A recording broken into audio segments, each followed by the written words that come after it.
La fantaisie en Pologne, c'est bien sûr la saga du romancier Andrzej Sapkowski, le sorceleur en VF, transformé en jeu vidéo et adapté en série à succès The Witcher. Bon, il y a eu aussi une série polonaise qui a fait un flop. Mais ce n'est qu'un arbre qui cache la forêt, magique. En effet, en Pologne, les écrivains fantasy sont légion. Jacek Pikara, Andrzej Pieripiuk, Maja Kosakowska, Paulina Handel. Et cette fantaisie polonaise a sa spécificité, celle de puiser dans les légendes et mythes slaves. Te demony słowiańskie, one były tak głęboko zakorzenione w ludzkiej świadomości, że właściwie one przetrwały do naszych czasów. Jeszcze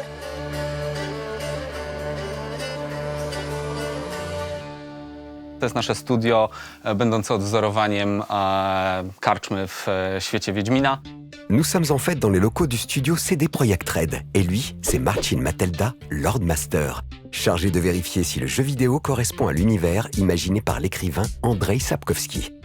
La franchise The Witcher s'est vendue à plus de 50 millions de copies depuis 2007. Le principe, vous incarnez un sorceleur, un mercenaire aux pouvoirs spéciaux, chargé de tuer des monstres pour le compte de qui voudra bien l'engager. On raczej nie może liczyć na rękę księżniczki i pół królestwa, bo żaden władca nie zgodziłby się na podobny mezalians. Natomiast Wiedźmin przyjmuje wynagrodzenie i w ten sposób jakby funkcjonuje w tym świecie, walcząc z zamieszkującymi go potworami. Andrzej Sapkowski, c'est un peu le Tolkien polonais. Né en 1948 à Łódź, il crée dans les années 80 le personnage du sorceleur, qui apparaît d'abord dans les nouvelles publiées dans l'hebdomadaire Fantastica. C'est encore l'époque communiste et le succès est immédiat.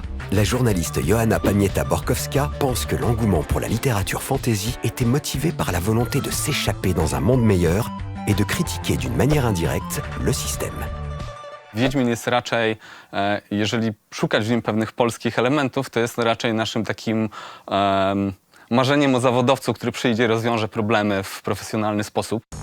Si la politique du pays résonne dans la saga de Sapkowski, The Witcher est surtout un monde peuplé de monstres tout droit sortis des mythologies passées. Oldinica, le démon du midi, Borowik Borové, Majana ou Baba Yaga, le premier monstre qu'affrontent Geralt et la Strige. Strzyga nie jest wampirem, Strzyga, chociaż posiada pewne cechy. Wierzono, że to były osoby, które urodziły się o dwóch duszach. Miały zdradzać to dwa rzędy zębów albo zrośnięte brwi. Wierzono, że po śmierci wracają jako upiór, który nawiedza ich bliskich, wysysa krew, wyjada wnętrzności. Est-ce que c'est cela l'originalité de la fantaisie de Sapkowski? Ses sources slaves? o tyle trzeba zawsze pamiętać, że Sapkowski czerpał nie tylko z mitologii słowiańskiej, on czerpał z mitologii wielu kultur i tam się w jego książkach się przewija mnóstwo innych wierzeń.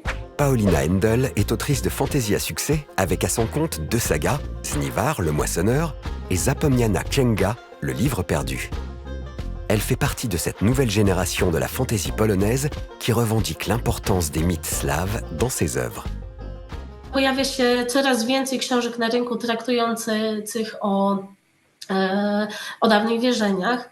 Myślę, że to się wywiązało mniej więcej stąd, że po upadku komunizmu wszystko, co przychodziło do nas z Zachodu, było wspaniałe, a ta przaśna ludowość była czymś, czego należało się wstydzić.